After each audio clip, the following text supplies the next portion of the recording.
Kalau buat saya, buat kita umat Islam, kita sendiri juga mengimani bahwa Nabi Musa alaihissalam pernah membawa bangsa Israel membelah laut, kemudian mereka selamat sampai di seberang, dan Firaun mati tenggelam di dalam laut itu kita juga mengimani, gitu ya. Tetapi kalau mengenai hadis, ya ayat di Quran memang tidak terlalu banyak, lebih banyak di hadis. Tapi kalau sebuah hadis diceritakan oleh orang yang diterima riwayatnya dan terbukti bahwa orang ini memenuhi syarat sebagai orang yang diterima omongannya, yaitu juga kita terima. Memang secara ilmu pengetahuan Isra Mi'raj itu belum bisa dijelaskan secara ilmu pengetahuan karena peristiwa itu memang peristiwa yang goib, gitu ya. Artinya peristiwa itu belum bisa diterima dengan ilmu pengetahuan zaman sekarang. Bagaimana mungkin seorang manusia bisa diperjalankan dari Masjidil Haram sampai Masjidil Aqsa, kemudian dimirajkan sampai ke Sidratul Muntaha, kembali ke Masjidil Haram hanya dalam waktu 1 malam. Itu secara ilmu pengetahuan memang tidak mungkin. Belum sampai gitu ya, ilmu pengetahuan itu belum sampai bisa menjelaskan peristiwa itu. Tetapi dari hadis-hadis yang sahih, diceritakan bahwa orang-orang yang sedang pulang ke arah Mekah pada malam hari itu, bukan, itu peristiwa bulan terbelah. Sorry. Jadi peristiwa Isra Mi'raj itu kita terima karena satu, pertama karena itu diceritakan di dalam Quran. Yang kedua, hadis-hadisnya dianggap sahih, diterima sebagai hadis sahih gitu. Itu saja sih sebenarnya yang kita bisa pegang. Jadi yang dikatakan beriman, nah itulah bagian daripada iman kita gitu. Gitu, Bang. Oke. Jadi gini Bang Dodi. Iya dong Mayor, lu mulu Mayor, woi. Udah lanjut clear dulu aja.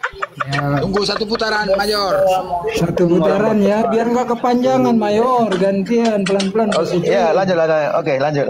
Jadi kalau bicara mukjizat itu kan biiznillah, atas izin Allah. Musa membelah laut, Yesus menghidupkan orang mati, ya kan? Itu di dalam Al-Quran ada, jadi kita mengimani. Ketika ditanya mukjizat Yesus, mana buktinya Yesus menghidupkan orang mati? Oh, saksinya banyak. Siapa saja namanya, kalah tinggi dengan akademisi Islam dalam meriwayatkan sesuatu hal dalam keilmuan hadis. Itu mukjizat namanya. Satu-satunya mukjizat dari para utusan Tuhan yang sampai hari kiamat bisa kita pegang, kita baca itu Al-Quran. Semua orang bisa mukjizat ini, mukjizat itu di masa beliau masih hidup, para utusan Tuhannya. Ya, jadi mukjizat itu tidak melulu harus dibuktikan dengan sains. Lalu perjalanan mukjizat lagi. Di Maha Suci Allah yang telah memperjalankan. Jadi bukan Nabi Muhammad SAW yang hebat, tetapi karena diperjalankan oleh yang Maha Segala. Dari Masjidil Haram Mekah ke Masjidil Aqsa, tadi udah dibahas, bahkan definisi masjid. Kemudian perjalanan Mi'raj, ya.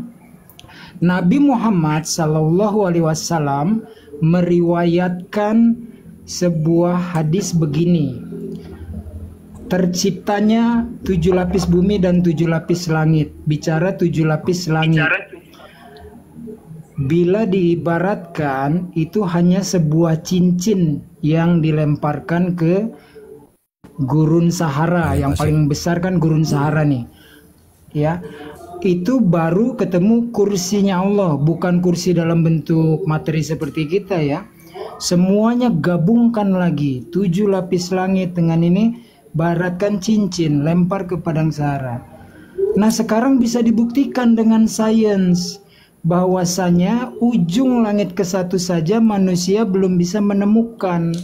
Pakai teleskop Hubble, kemudian generasi yang terbarunya teleskop Webb, ujung langit ke satunya aja tuh nggak bisa ketemu.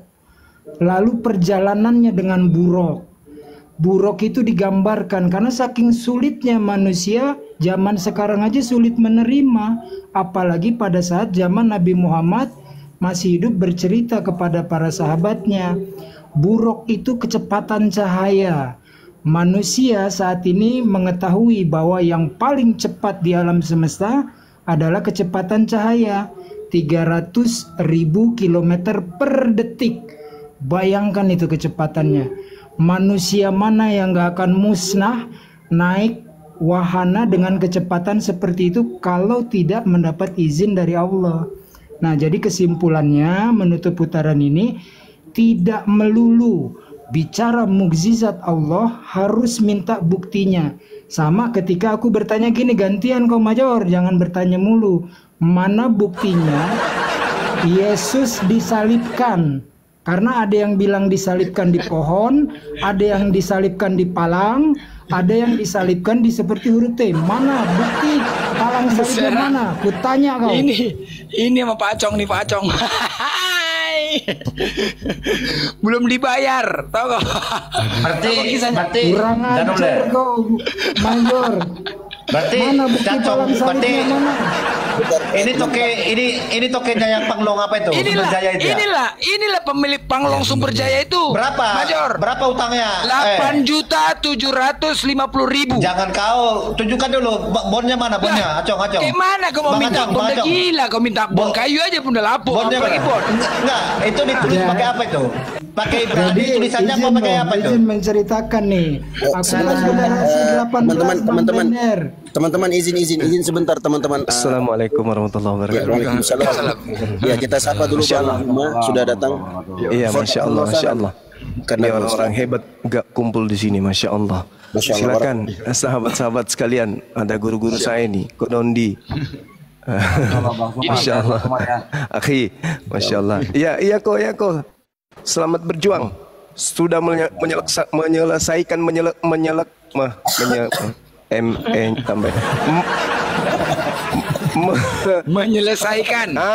menyelesaikan tugas mulia. Alhamdulillah, masya Allah, subhanallah. Sehat selalu, panjang umur, Kodondi. I love you full, my Bang brother. Mayor, Thank you. Bang Mayor. Lanjut. Bang Mayor, Ya. mau bertanya boleh Bang? Silakan. Ada nggak Bang bukti arkeologi Nabi Elia ke sorga naik kereta berapi Bang? Bersera. Oke. Bersera. Hah, kereta berapi? Ada kereta berapi. Di mana tertulis itu? Kota. Ada di 2 Raja-Raja pasal 2 ayat 11. Oke, kereta berapi. Iya. Bisa ditampilkan dulu kok. Aku belum pernah baca. Mati meja. Mati. Bersera Businya. dia Bang Blender, bersera dia. Businya rusak, berapi. Selamat kau blender. Nembak api ya. Tinggal ganti cuknya aja nanti. Sebentar ya. Saudara Blender, nanti saya bantu. Saudara Bang. Baca nggak Bang? Tenang Bang Blender, saya di sini bela Anda.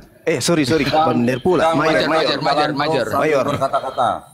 Tiba-tiba datanglah kereta berapi dengan kuda berapi, memisahkan keduanya. Lalu naiklah Elia ke sorga dalam angin badai. Saya pengen tahu Bang, bukti arkeologinya apa nih Bang? Oke, mungkin kalau udah ke sana mungkin tidak bisa diinikan. Soalnya yang mengatakan itu nabi siapa, yang mengisahkan nabi siapa, ya? Salah. Jadi gini, Salah, bukan begitu jawabannya. bentar dulu. Kunci jawabannya Jangan itu sama dipotong aku. Kunci jawabannya sama aku. Salah jawabannya kayak gitu. Nanti kamu dibully. Kunci jawabannya ketika Elia naik, kursi rodanya nggak turun ke bumi lagi, dipakai. Coba baca di Daniel 7 nomor 9. Ada orang tua yang pakai, yang rambutnya kemudian bersih seperti bulu domba, dipinjamkan lagi sama bapak tua itu. Alamak. Jadi bukti arkeologinya nggak ditemukan di bumi. Masalahnya kan- Masih ada di atas, masih ada. Sementara aku terus melihat tahta-tahta diletakkan, lalu duduklah yang lanjut usianya, pakaiannya putih seperti salju dan rambutnya bersih seperti bulu domba. Kursinya dari nyala api dengan roda-roda, dari api yang berkobar-kobar. Jadi kursi roda yang dipakai Elia masih dipakai di atas. Itu kunci jawabannya. Itu kunci jawabannya. Belum Bersera turun ke kau, bumi Major, kursinya, bersera kau. belum. Belum. Masih ada di bawah, masih ada di atas. Mau dibantu nggak Pak Koyor? Serak lah. Itu ya Mayor ya. Jadi kalau diminta mana bukti kalau nggak ada, masih dipakai. Cuman pernah dipinjam starter class, nanti juga dipinjam lagi sama starter class nanti Desember ini. Itu loh. Oke ya, jawabannya itu Mayor. Catat Daniel 79. Lanjut kok lanjut. Ya. Jadi gini Kotan, bagaimana kitab suci itu kan kita imani ya dengan akal sehat kita ya kan.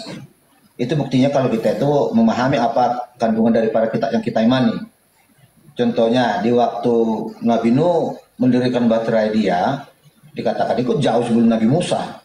Ya, para orang-orang yang pintar ini, orang-orang ahli-ahli ini kan penasaran semua itu. Benarkah ini cerita yang dalam tertulis ini? Dicari-cari ternyata ada, ya. Di Gunung Ararat itu ada berbentuk perahu yang sudah menjadi batu, yang menjadi gunung, ya. Diteliti bahwa itu, diprediksi bahwa itulah bahtera Nuh yang sudah tenggelam dulu, yang sudah yang terdampar dulu di Gunung Ararat. Kok lari ke bahtera Nuh ya? Ya, contohnya enggak gini Bang Juma. Maksud saya kan kuping saya salah kali ya.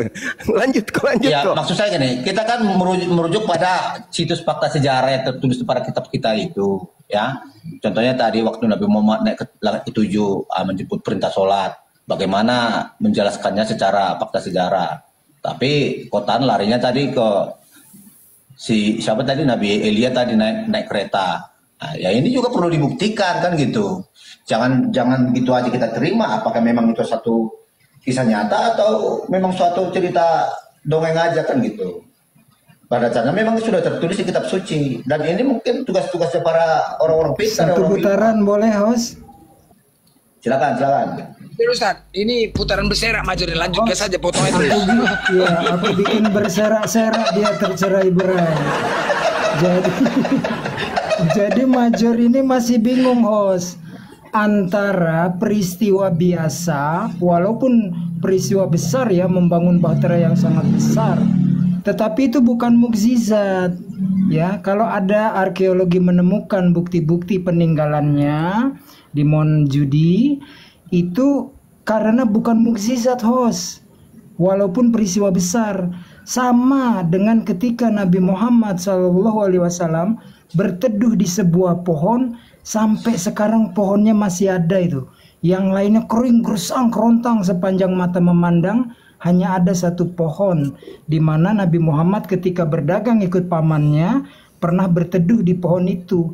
Pohon itu memberikan sandaran, merunduk semua daunnya karena yang di bawahnya adalah utusan Tuhan.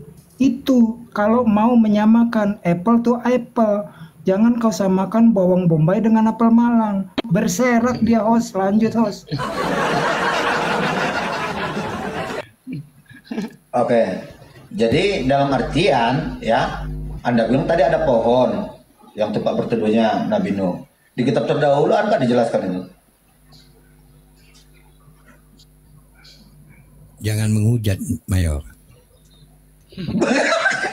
Nggak nyambung dia host, nggak nyambung. Mau Gurunda Zuma aja deh, pasti ada Gurunda Zuma ini. Salah apa gua? Ampun, bertanya kok menghujat. Aduh, ampun. Kau terselamatkan kau, saved by the bell. Mana bukti palang salib Yesus? Aku tagih nggak? Mana bukti palang salib Yesus?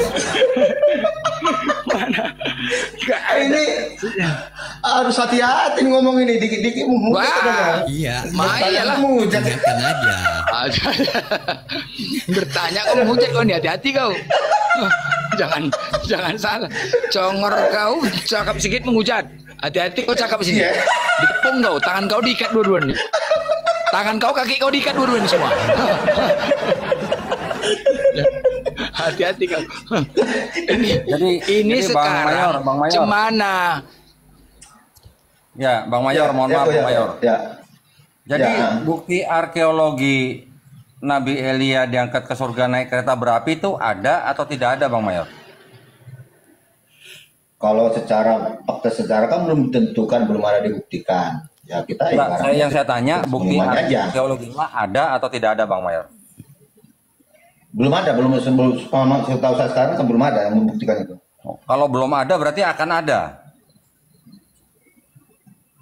Yang tidak tahu, mungkin ada orang-orang pintar atau ilmuwan nanti meneliti nanti membuktikannya. Oke, berarti sama-sama tidak ada ya Bang ya. Nah, waktu iblis membawa Yesus ke gunung tinggi, kemudian memperlihatkan semua kerajaan dunia dengan kemegahannya.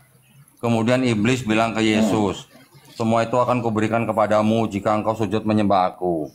Yesus dibawa iblis ke gunung tinggi. Itu bukti arkeologinya ada nggak Bang? Berserak. Arkeologinya Iya. nggak ada. Itu kan hampir sama dengan peristiwa Isra Miraj kan, dibawa gitu ke atas ke langit gitu kan, sampai ke gunung tinggi. Bahkan Paulus juga pernah mengaku bahwa dia pernah diangkat ke langit ketiga. Itu bukti arkeologinya ada nggak Bang? Paulus, Iya. di mana dia tertulis? Di mana tertulis itu? Belum pernah baca ya Bang? Belum. Belum. Oh ya udah kalau gitu yang Yesus dulu dah. Yesus ada di Matius 4 ayat 89 Bang. Coba nanti kalau sudah ada bukti arkeologinya baru saya tanya yang Paulus. Ada nggak Bang bukti arkeologi? Oke, lanjut yang tadi. Pernah dibawa iblis ke gunung yang tinggi gitu Bang? Tidak ada. Tidak ada. Oke. Jadi sudah dua tadi pertanyaan saya juga nggak ada ya Bang ya bukti arkeologi ya. Oke. Oke. Yang Paulus Oke, jadi gini. saya cari dulu ayatnya ya. Jadi korelasinya pertanyaan saya gini, Kotan. Kan jelas Nabi Muhammad itu kan seorang manusia, sama seperti kita manusia ya. Ya dinyatakan dalam keimanan Islam itu bahwa Allah itu tidak bisa dilihat ya, dengan bagaimanapun tidak bisa dilihat, tidak bisa disetarakan dengan apapun.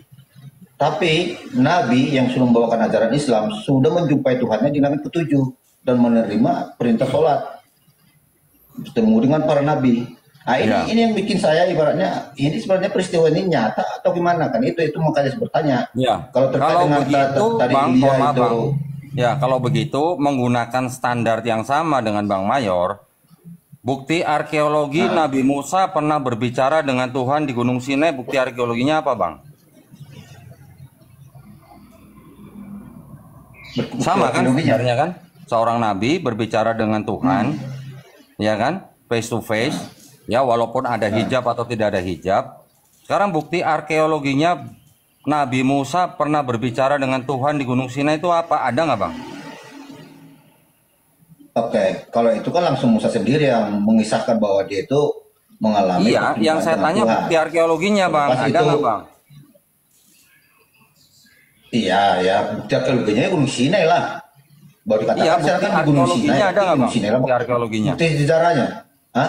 Bukti arkeologinya ada nggak Bang? Bukti arkeologinya. Prasasti atau situs yang ada tulisan Oh, tidak bahwa ada, Musa, tidak ada. tidak ada. Berarti Ya bukti arkeologinya ya kitab suci.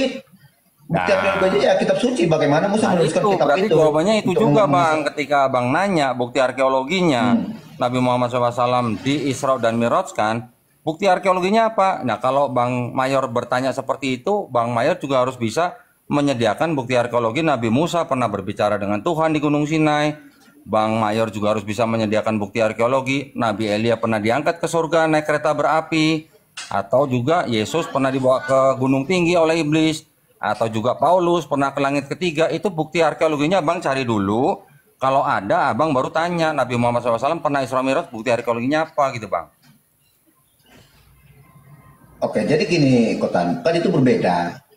Itu kisahnya itu kan sama-sama di dunia ini, di bumi, ya. Bagaimana Musa bercengkrama dengan Tuhan, bagaimana Elia, itu kan ceritanya di dunia ini. Sekarang manusia, ya manusia sendiri seperti kita ini naik ke langit ketujuh menjumpai Tuhannya, menjemput perintah sholat itu. Dia kembali lagi ke dunia. Kalau dalam pemahaman yang saya imani, ya orang yang sudah menjumpai Tuhan itu, ya saya rasa mustahil balik lagi ke dunia karena dia itu sudah dalam tempat keagungan. Jadi gini Bang, Ini bukan ceritanya dia balik masalah lagi ke naik dunia. ke surga terus balik lagi, bukan begitu yang dipermasalahkan. Yang Abang tanya kan tadi bukti arkeologinya, iya kan? Kalau Abang nanya bukti arkeologi, Ya, gini, seorang gini. nabi diangkat ke langit, pulang lagi. Bukti arkeologinya tadi saya sudah jelaskan, selain daripada Quran, hadis sahih, kalau ditanya situsnya atau prasastinya itu tidak ada. Makanya tadi saya bertanya menggunakan standar yang sama. Standarnya apa? Standarnya seorang nabi diangkat ke langit. Paulus juga balik lagi loh Bang. Paulus Bang. Ada di dalam 2 Korintus 12. Silakan Abang baca. Dia melihat langit ketiga. Paulus kan juga balik lagi Bang. Gini kok. Ya. Ya korelasinya dari arkeologi tadi ya. Saya mau bertanya tadi, bagaimana Anda mengatakan bahwa Nabi Muhammad pernah ke Baitul Maqdis yaitu Yerusalem? Terkait dengan tadi situ-situ tadi, ya fakta sejarahnya ada nggak bahwa Nabi Muhammad pernah menginjakkan kaki di Yerusalem? Situ sejarahnya, bukan yang situ sejarah naik ke langit ke-7. Kalau masalah situs, ini kan kita kan kita bicarakan masa di dunianya.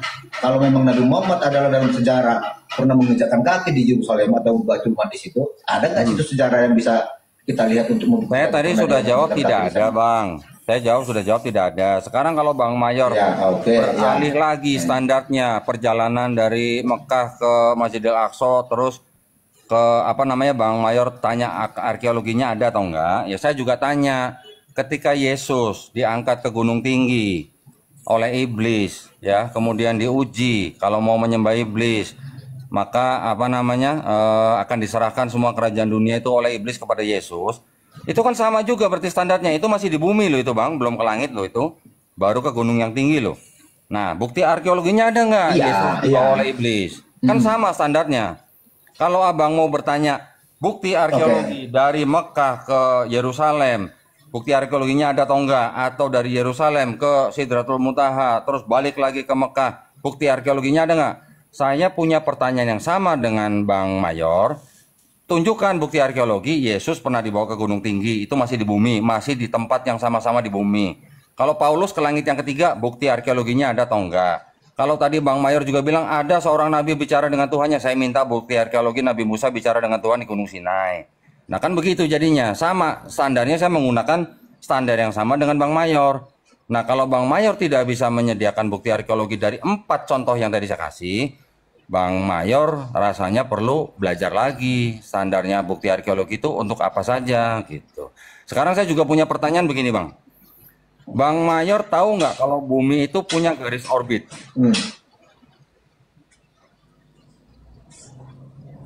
Ya. Betul ya, bumi punya garis orbit ya? Ada. Jadi kalau bumi punya garis orbit di mana bumi itu mengelilingi matahari, ya, kalau garis orbit itu kita bikin garis, itu akan seperti cincin nggak Bang? Ya dia bulat. Ya bulat ya, jadi seperti cincin ya. Bagaimana ceritanya seseorang bisa mengatakan bumi itu seperti cincin yang dibuang di padang pasir, kalau orang itu tidak pernah melihat bumi dari kejauhan Bang? Saya pengen tanya itu, coba tolong jawab Bang. Ini pertanyaannya korelasinya kemana nanti nih? Kok jadi larinya ke orbit bumi, jadi ke cincin? Karena ada hubungannya dengan Mi'raj Bang. Iya, ketika Nabi Muhammad SAW di-Mi'rajkan, berarti kan Nabi Muhammad SAW kan melihat bumi dari kejauhan. Betul nggak? Oh, berarti menurut Anda karena ada itu di hadis apa di hadis? Di surah itu. Di hadis. Di hadis. Ya, hadis sahih. Berarti itu di hadis itu perkataan siapa? Loh, kan tadi sudah saya jelaskan kalau hadis itu apa? Ya, maksudku gini, bagaimana ya yang tertulis dalam Quran berarti itu perkataannya daripada Allah sendiri. Ya, kalau memang itu satu kebenaran berarti di dalam Quran dia tertulis bahwa perjalanan Misra itu memang dinyatakan memang ada kan itu. Loh, memang ada di Quran Bang, di Quran surat Al-Isra. Enggak, memang nyata gitu. Kalau ini dari hadis ya bisa aja, ibaratnya kita itu karena yang manusia kan masih punya keterbatasan. Kan tadi saya sudah jelaskan, yang kita terima itu hadis sahih. Hadis sahih itu artinya yang meriwayatkan orang alim dan periwatannya atau sanadnya itu sampai kepada Rasulullah. Itu ada penelitiannya Bang, orang yang meriwayatkan juga ada kitabnya, dia anak siapa, bapaknya siapa, ibunya siapa, dia pernah berdosa aja ketahuan gitu.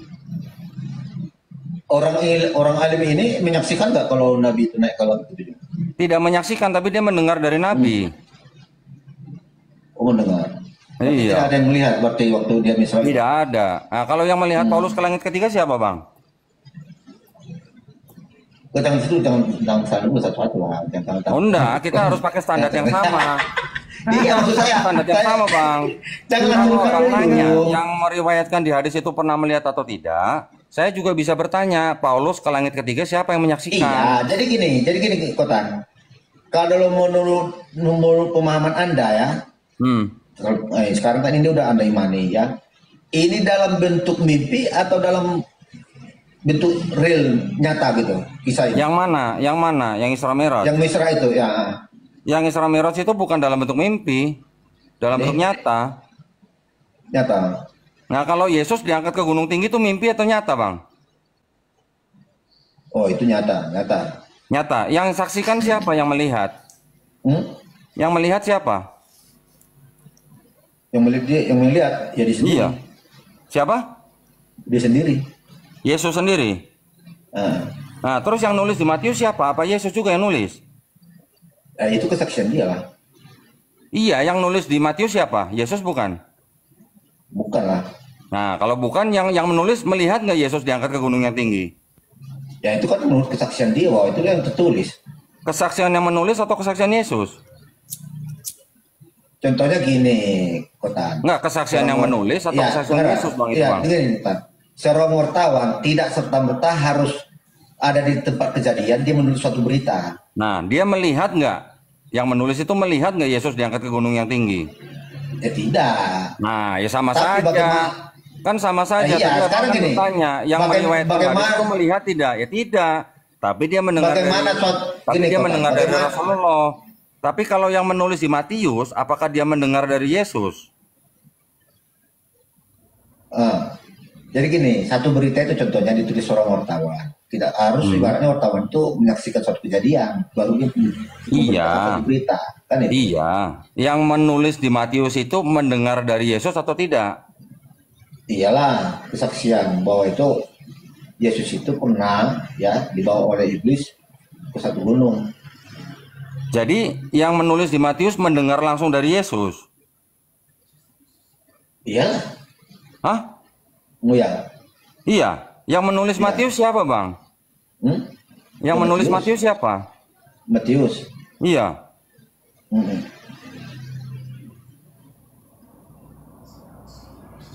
Loh, kok diam? Iya Matius kok. Tanya aku. Oh, yang menulis Matius. Matius yang mana, Bang? Matius orang Lewi bukan? Ya Matius yang sejaman dengan Yesus lah, nggak mungkin yang dia abad ke-7 kan. Iya, tapi yang di dalam surat Matius ada nggak, Bang? Saya bernama Matius, mendengar ini dari Yesus. Ada nggak, Bang, begitu, Bang? Tidak. Yang namanya ya kan Go. Yang namanya tulisan dalam Bible itu kan tidak harus kita ini lagi, kita sadari lagi harus ngomong gitu. Ya. Itu Kalau yang Paulus, tertulis ya, Bang. berarti kita imani. Ya, kalau Paulus, Bang, Paulus yang nulis, Paulus berbicara, dia menulis, saya Paulus, Rasul Yesus, gitu. Jelas yang menulis Paulus. Tapi kalau yang menulis Matius tidak pernah bicara, aku bernama Matius, bertemu Yesus, mendengar dari Yesus, nggak ada ayat begitu, Bang. Gimana? Oke, sama aja gini kok. Kalau di saat Nabi Muhammad mendapatkan wahyu dari Tuhan itu, bagaimana siapa yang menyaksikan, sama aja kan seperti itu. Oh iya, makanya saya bilang kalau abang tadi bertanya, tadi yang meriwayatkan hadis itu melihat nggak Nabi Muhammad SAW Isra Mi'raj? Ya tidak. Ketika saya tanya abang, ketika Yesus diangkat ke gunung yang tinggi, yang menulis Matius melihat nggak? Kan nggak juga. Iya, bagaimana Yesus Nah, berkisah? kalau sama-sama nggak melihat, berarti abang double standar bertanyanya. Karena di kitab abang juga ada tulisan begitu. Beda Iya, dengan sekarang gini. Paulus. Kalau Paulus menulis, aku Paulus, Rasul Yesus. Sedangkan yang menulis Matius, bukan hanya Matius, Markus, Lukas, Yohanes. Yang menulis, menurut orang-orang Kristen sendiri, menurut ahli-ahli sejarah sendiri, sudah hampir semuanya sepakat bahwa yang menulis Matius, Markus, Lukas, Yohanes itu bukan orang yang bernama Matius, bukan orang bernama Markus, Lukas, dan Yohanes. Mereka ditulis jauh setelah Yesus tidak ada. Ditulis paling cepat hampir tahun 70 Masehi. sebelum bait suci yang kedua dihancurkan, dan ditulis tidak di tanah Palestina, ditulis di kemungkinan besar di Romawi atau di Syria. Jadi justru kalau dilihat dari kelas hadis, Matius, Markus, Lukas, Yohanes, menurut ilmu hadis di Islam, Bang, itu hadis yang maudhu. Gitu, Bang. Oke.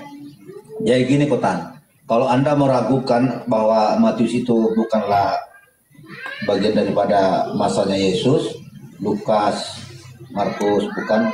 Sekarang gini, di dalam keimanan Anda juga kan dibahas tentang Isa. Isa itu menurut Anda Yesus bukan? Apa, Bang? Kalau menurut Anda Isa itu Yesus bukan? Isa Al-Masih adalah sama dengan Yesus Kristus orangnya, tapi ceritanya berbeda, diceritakan berbeda, diperspektifkan berbeda. Oke, berarti Isa sama dengan Yesus ya?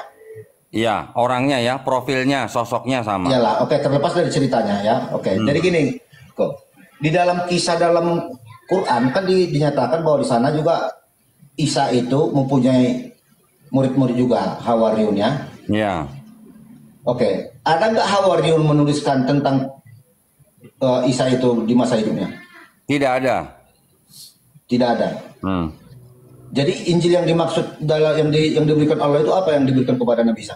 Yang dimaksudkan Injil yang diterima oleh Nabi Isa alaihissalam itu adalah wahyu yang diturunkan Allah Subhanahu wa taala kepada Nabi Isa alaihissalam, putra Maryam, untuk Bani Israel pada zaman itu.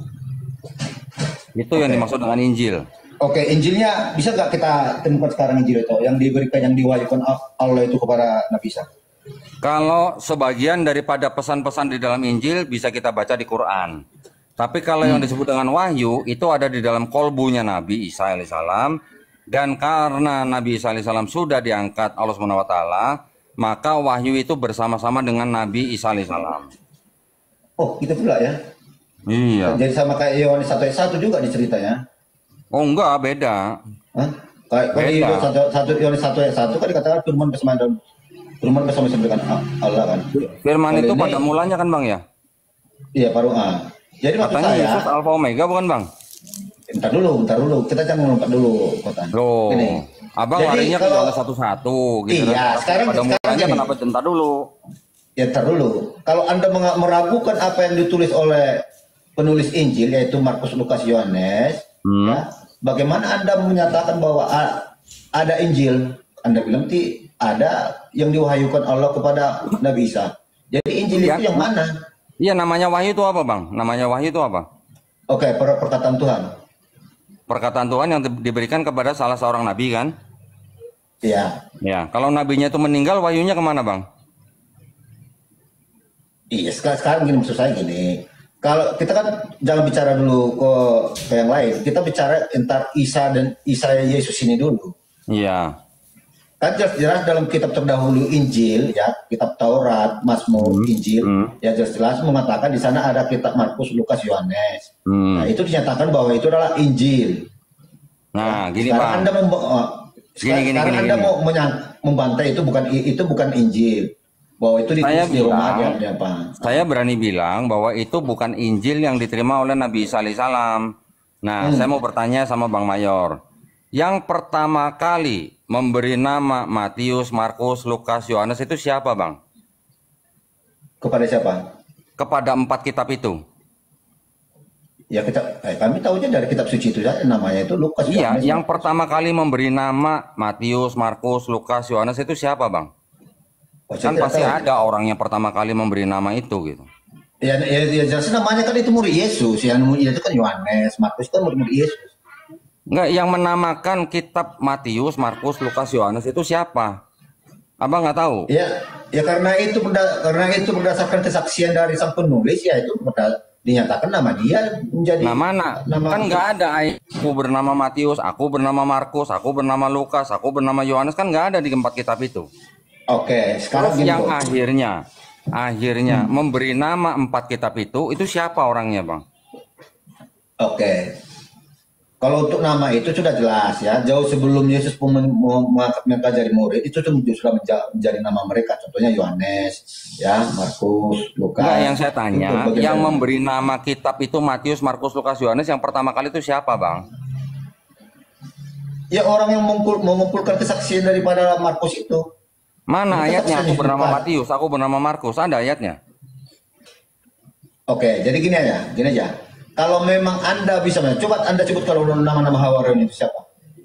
Apa? Nama-nama Hawariun yang dimaksud Quran itu siapa? Ya, nama-nama Hawarian itu ya ada di hadis juga pasti. Nama-namanya kurang lebih, nama-namanya kurang lebih sama dengan nama-nama yang ada di dalam hadis-hadis Israiliyat. Nama-namanya kurang lebih sama, tapi itu bukan masalah. Yang saya maksud, yang saya tanya, yang pertama kali memberi nama kitab 4 itu sebagai namanya Matius, Markus, Lukas, Yohanes itu siapa, Bang? Ya jelaskan dari hasil temuan mereka, ini tulisannya siapa, ya itu dituliskan menjadi berarti dari kitabnya kitab Lukas, berarti itu kalau itu tulisannya Lukas, berarti itu kitabnya kitab Lukas, Injilnya Lukas. Kalau ditemukan itu dari kitabnya Markus, berarti itu kitab Injilnya Markus. Kan nggak ada Jadi ayat gini, aku kalau bernama Matius, iya, aku jadi bernama gini, Markus, Lukas, Yohanes kan nggak Jadi, ada. Oke, jadi gini Kotan. Jadi kalau memang Anda mau menyamakan Yesus, kasih paham dulu saya. Kalau memang Yesus itu memang adalah Isa, adalah Fitari, oke. Jadi saya mau cari kebenaran, apakah memang kisah Yesus yang ada di dalam Bible ini yang benar atau dalam Quran? Pernyataan yang saya mau kasih tanyakan gini, siapa nama-nama Hawariun yang bersama-sama dengan Isa dulu? Kalau nama-namanya kita bisa sebutkan dari nama-nama yang ada di dalam Israiliyat, Bang. Ada Andreas, ada Yakobus, ada Filipus, ada Yohanes, ada Thomas, ada Bartolomeus, ada Matius, ada Yudas, ada Yohanes, ada Simon orang Zelot. Nama-namanya kurang lebih hanya beda dialeknya saja. Kalau di bahasa Ibrani, misalnya di bahasa Yunani Yohanes, kita sebut Yohana. Kalau namanya misalnya Yakobus, kita sebut sebagai apa gitu misalnya. Itulah hanya transliterasi bahasa. Yang saya tanya, yang memberi nama 4 kitab itu siapa? Yang menemukan kitab itu, siapa yang menemukan? Yang menemukan siapa, Bang? Yang menemukan siapa? Saya tidak tahu. Oh, tidak tahu. Nah, gini aja, Bang. Makanya gini. Saya minta kita jujur-jujuran aja. Kita juga ya, saya jujur. tidak usah muter-muter kalau nggak tahu. Kalau nggak tahu bilang aja nggak tahu. Yang pertama kali memberi nama Matius dan Markus itu namanya Santo Papias, tahun 130 Masehi. Yang pertama kali memberi nama Matius, Markus, Lukas, Yohanes itu namanya Santo Irenaeus, tahun 180 Masehi. Jadi nama-nama kitab itu bukan dari penulis kitabnya, tapi dari bapak-bapak gereja di abad kedua. Itu maksud saya, Bang. Oke, dasarnya orang itu membuat itu kitab Injilnya Markus, Injilnya Lukas, Injil Yohanes dari mana? Itu tradisi mereka yang menganggap bahwa Matius itu adalah orang Lewi yang menjadi pemungut cukai. Itu hanya atribusi. Ketika dia mengatakan Markus ini yang menulis, itu juga hanya atribusi yang dianggap bahwa ini yang menulis adalah Markus, muridnya Petrus sebagai juru tulisnya Petrus. Nanti juga yang menuliskan Lukas dianggapnya bahwa Lukas itu hanyalah tabib dan teman seperjalanannya Paulus. Yang menulis Yohanes padahal disebut adalah Yohanes anak Zebedeus. Padahal semua ahli-ahli perjanjian baru sudah mengatakan bahwa yang menulis keempat kitab itu bukan orang yang bernama Matius, Markus, Lukas, Yohanes. Saya ada website namanya USCCB, United States Council Wali Gereja Amerika Serikat. Dari keempat kitab itu semuanya yang menulis bukan murid Yesus. Kalau abang mau buka, silakan buka www.usccb.org. Silakan dibuka. Di setiap di setiap gospel Matius ada penjelasannya dahulu. Ini siapa yang menulis gitu. Semuanya meragukan bahwa itu yang menulis adalah Matius, Markus, Lukas, Yohanes. Itu dari kalangan Kristen sendiri gitu. Jadi kalau yang tertulis dalam Quran itu dikatakan bahwa Isa itu mendapatkan Injil, Anda meragukan nggak? Ada di Quran surat Maryam ayat 30. Aku adalah hamba Allah, aku menerima kitab Injil. Ada. Injil itu siapa yang menulis? Tidak ditulis, Bang, kalau di Quran. Artinya kitab tahu nggak, Bang, dalam bahasa Arab, Bang? Ya jangan dulu, maksud saya gini. Makanya gini, supaya Abang tidak salah. Injil enggak. Ya maksud saya Injil yang dimaksud dalam Quran itu Injil itu apa? Kan tadi sudah saya jelaskan, wahyu yang diturunkan Allah Subhanahu wa taala kepada Nabi Isa putra Maryam untuk Bani Israel pada zaman itu. Kan tadi sudah saya sebutkan. Bang Mayor menyimak nggak? Iya, berarti Quran juga Injil. Berarti Quran juga Injil. Kok Quran Injil? Kalau Quran wahyu yang diterima oleh Nabi Muhammad SAW. Beda bang, kalau Injil wahyu yang diturunkan kepada Nabi Isa alaihissalam untuk Bani Israel pada zaman itu. Kalau Taurat wahyu yang diterima oleh Nabi Musa alaihissalam untuk Bani Israel pada zaman itu. Kalau Quran wahyu yang diturunkan Allah Subhanahu Wa Taala kepada Nabi Muhammad SAW bukan untuk Bani Israel aja, tapi untuk seluruh alam semesta, rahmatan lil alamin. Itu bedanya. Oke. Masya Allah. Masya Allah. Waalaikumsalam warahmatullahi Oke, Waalaikumsalam warahmatullahi wabarakatuh ya Syekh. Oke, gini Kotan. Anda percaya nggak apa yang tertulis di kitab? Sebentar. Ini imamnya udah datang ya, Bang Rio ya. Turun aja kau, Majar, turun aja kau. Aduh, bau mulutmu. Turun. Turun aja. Kenapa kalian tantrum? Turun aja Enggak, kau. kalau imamnya sudah datang tolong di steril ya, Nah, sterilkan dulu. Ya. Oke. Mojud Syekh, mojud. Bedoi. Oke. Nanti imamnya tolong dibesarkan aja Bang Dio. Siap abangku.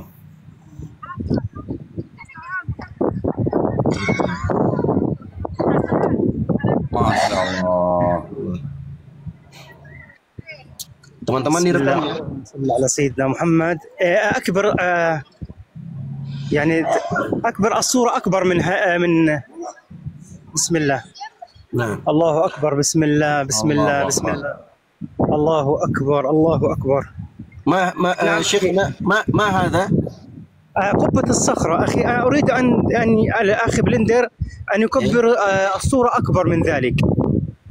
Bisa lebih gede nggak lagi Bang Blender, lebih gede dari ini? الله أكبر بسم الله يا أخوان.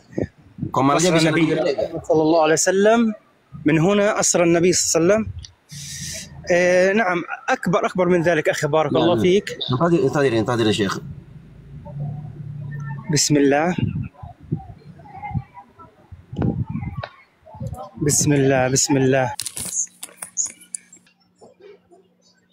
بارك الله فيك. حياك الله أخي ما شاء الله بسم الله.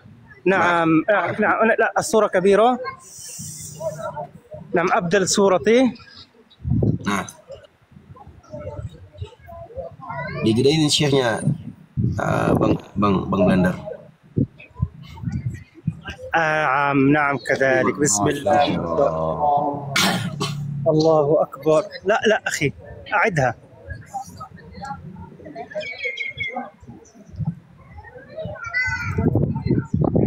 نعم أخي بسم الله ما شاء الله تبارك الرحمن. بسم الله الرحمن الرحيم والصلاة والسلام على نبينا الكريم محمد صلى الله عليه وسلم. يقول الله تبارك وتعالى سبحان الذي أسرى بعبده ليلا من المسجد الحرام إلى المسجد الأقصى الذي باركنا حوله لنريه من آياتنا إنه هو السميع البصير. ويقول النبي صلى الله عليه وعلى آله وأصحابه أجمعين لا تشد الرحال إلا لثلاثة مساجد المسجد الحرام والمسجد النبوي والمسجد الأقصى المبارك أولى القبلتين وثالث الحرمين الشريفين مصر نبينا محمد صلى الله عليه وسلم.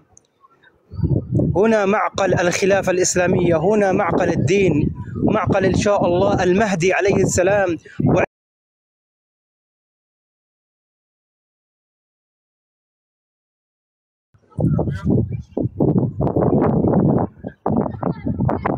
بسم الله. أتسمعني يا أخي بسم الله؟ Suaraku ada? Cek. Ada suara nggak aku? Ada. Sauti mawjud Syekh? Ada ya? نعم موجود بسم الله. Barakallahu fiik. Baik, teman-teman, bismillahirrahmanirrahim. Alhamdulillahirabbil alamin. Wassalatu wassalamu ala asyrafil anbiya wal mursalin nabiyina Muhammadin wa ala alihi wa sahbihi ajma'in. Syekh tadi buka dengan firman Allah Subhanahu wa taala dalam surat Al-Isra ayat yang pertama. Subhanalladzi asra bi 'abdihi lailan minal masjidil harami ilal masjidil aqsa alladzi barakna haulahu linuriyahu min ayatina innahu huwas samiul basir. Maha suci Allah Subhanahu wa taala yang telah memperjalankan hambanya Nabi Muhammad Sallallahu alaihi wasallam pada malam hari dari Masjidil Haram, tepatnya di Mekah, ke Masjidil Aqsa, tepatnya di Palestina, yang telah kami berkahi sekelilingnya agar kami perlihatkan kepadanya sebagian tanda-tanda kebesaran kami. Sesungguhnya Dia Allah Maha mendengar lagi Maha melihat. Kemudian beliau bawakan hadis Nabi sallallahu alaihi wasallam bersabda, la tushaddu rihal illa thalathati masajid, al-Masjidil Haram wa Masjid hadza wa Masjidil Aqsa. Tidak boleh mengadakan safar, perjalanan ibadah kecuali pada 3 masjid. Masjidil Haram, masjidku ini, dan Masjidil Aqsa. Dan ini yang kalian lihat semua ini, yang kalian semua lihat adalah Masjidil Aqsa, tempat nanti berkumpulnya iman dan tempat nanti pusat markas Islam di akhir zaman, di mana nanti di sini akan jadi tempat berkumpulnya pasukan Imam Al-Mahdi. Demikian pula bersama dengan Nabi Isa alaihissalam yang turun dari langit. أخي أتمنى من الجميع الحضور، يعني شير حتى إن شاء الله إلى جميع الأصدقاء. نعم. حتى إن شاء الله يستمتعوا يعني بالجولة في المسجد الأقصى المبارك. أتمنى من الجميع المشاركة. Nah, beliau berpesan teman-teman di bawah yang bisa share sebanyak-banyaknya biar banyak orang yang tahu, dan insya Allah itu bisa menjadi kebaikan untuk kita semua, teman-teman yang menonton, insya Allah. Nah, إن شاء الله أخي، إن شاء الله لحظة بلحظة إن شاء الله حتكلم إن شاء الله يعني ببساطة، هتكلم يعني بأشياء إن شاء الله يستفيد يعني عن المسجد الأقصى وأهمية المسجد الأقصى. نبدأ إن شاء الله نتكلم عن المسجد الأقصى. مساحة المسجد الأقصى المبارك 144 دونم. شيخنا نعم، مساحة المسجد الأقصى 144 دونم. 44. نعم 144 دونم، يعني 1440 كيلومتر. Yang pertama beliau ingin jelaskan teman-teman, luas Masjidil Aqsa itu beliau sebutkan 1440 kilometer. يحتوي متر. نعم متر. نعم متر. كيلومترا يعني مترا. نعم. في المسجد الأقصى 6 مصليات وأشهرها قبة الصخرة. الآن إن شاء الله سندخل إلى قبة الصخرة وإلى معراج النبي صلى الله عليه وسلم وإلى المغارة، وإن شاء الله سأريكم إن شاء الله يعني جمال قبة الصخرة من الداخل. من هنا أسرى النبي صلى الله عليه وسلم. Masya Allah. Beliau akan perlihatkan kepada kita teman-teman. Di sini ada 4 tempat sholat. Nah, salah satunya ini kubah kuning ini. Disinilah nanti kita akan lihat tempat di mana Nabi SAW diisrakan atau dimi'rajkan. Nah, الجميع بالكومنتات، بدنا بالجميع بالكومنتات الصلاة على النبي صلى الله عليه وسلم. اللهم صل على سيدنا. Allahumma shalli ala Muhammad. Beliau berpesan teman-teman di bawah yang berkomentar di bawah boleh bersolawat atas Nabi sallallahu alaihi wasallam. Nah, salawat bagi Nabi Muhammad sallallahu alaihi wasallam. Bismillah. Huna as-sakhra wa huna araj an-nabi sallallahu alaihi wasallam ila as-samawat ila sidratil muntaha. Hadhihi as-sakhra ya akhi. Masya Allah. Itu teman-teman padang pasirnya, tempat yang diabadikan. Disinilah dahulu Nabi Muhammad SAW di titik permulaan ya, dinaikkan, diangkat ke langit sampai ke Sidratul Muntaha. Ini tempatnya. Masya Allah. هنا قبة الصخرة المشرفة الذي بناها الملك عبد الملك ابن مروان وأولاده. Nah, ini teman-teman, kubah emas ini adalah kubah yang dibangun oleh Abdul Malik bin Marwan dan anak-anaknya, pemerintahan Raja Abdul Malik bin Marwan beserta anak keturunannya. Nah, اللهم صل على سيدنا محمد. من هنا أخي يعني أتى النبي صلى الله عليه وسلم، وهنا النبي صلى الله عليه وسلم يضع يده الشريفة. إن شاء الله هذه إن شاء الله صدقة عن كل أندونيسيا وماليزيا.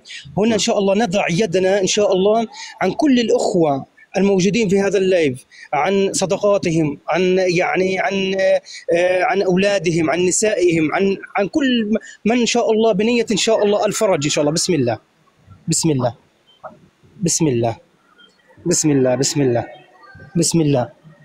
عن كل اخواننا في اندونيسيا ما شاء الله تبارك الرحمن. هنا النبي صلى الله عليه وسلم عرج وهنا يديه الشريفتين. أترجم أولا شيخ.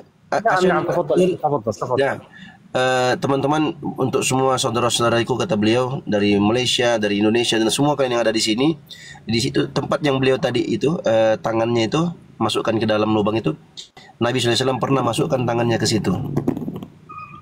Beliau letakkan sesuatu yang beliau letakkan tangannya di tempat itu, kemudian dibangunlah bangunan itu. Beliau mendoakan kebaikan untuk kita semua dari Indonesia, dari Malaysia, dari manapun yang menonton video ini. Nah,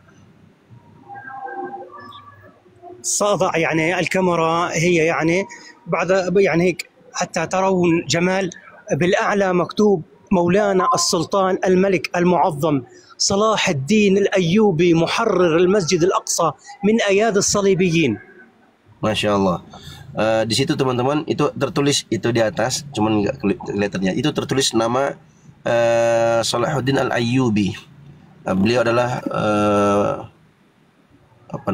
panglima militer Islam dahulu yang membebaskan Masjidil Aqsa dari cengkraman orang-orang Kristen, orang-orang Nasrani. Nah, di perang salib. هذه المغارة هنا جلس النبي صلى الله عليه وسلم وعرج من هنا. Nah, itu mimbar itu teman-teman, ya, Nabi pernah duduk di situ. Nah, dari situlah nanti Nabi SAW diangkat naik ke langit.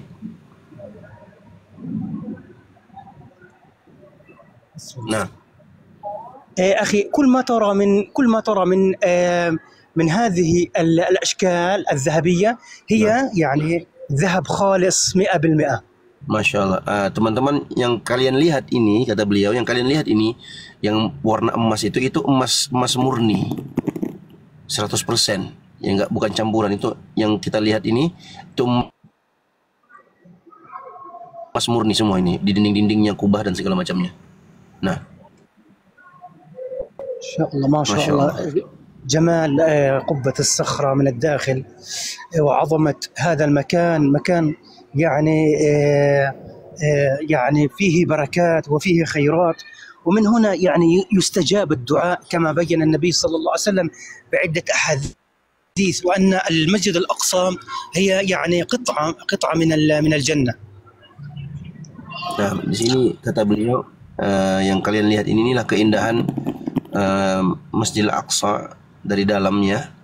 Dan dari sinilah Nabi SAW pernah menjelaskan tempat ini adalah tempat yang berkah, tempat yang dimana kalau kita berdoa dikabulkan oleh Allah Subhanahu Wa Taala, karena tempat ini adalah bagian dari surga yang diturunkan oleh Allah Subhanahu Wa Taala ke muka bumi. Nah, الإمام عبد الملك ابن مروان بنى ثلاثة محاريب نريكم إياهم. هذول 3 محاريب: المسجد الحرام، المسجد النبوي، والمسجد الأقصى المبارك، تيمنا بهذه ال3 مساجد.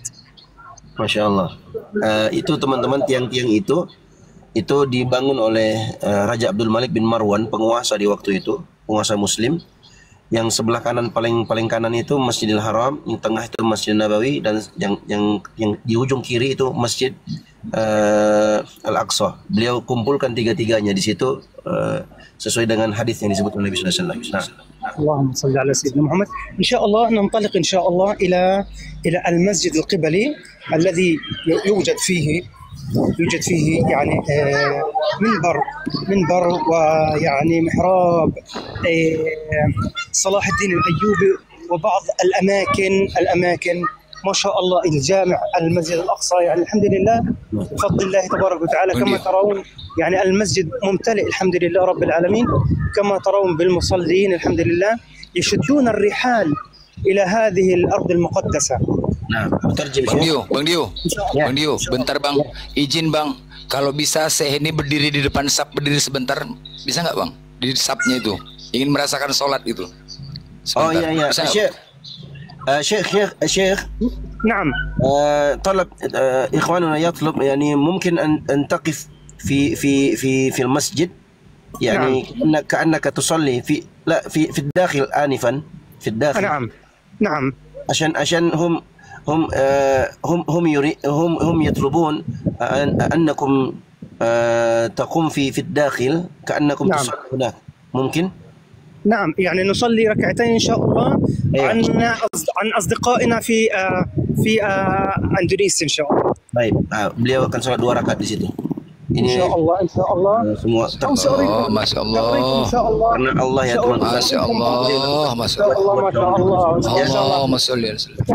إن شاء الله من هذا المكان الطاهر سندعو لكم إن شاء الله بإذن الله. سندعو بإذن الله دعاء مطول. سندعو لرجال أندونيسيا ونساء أندونيسيا شيخ تدعو لنا إن شاء الله اسم ديو براتاما ودون ديتان وبang زوما وأستاذ فلاح إن شاء الله لكي نستقيم على دين الله حتى يا الله بإذن الله يا أخي بإذن الله. بارك الله جزاك الله خيرا. أترجم أولا شيخ كلامكم. ترجم بسم الله. Teman-teman, beliau akan doakan kita di sini. Saya timpali tadi. Tolong doakan kita yang ada di sini.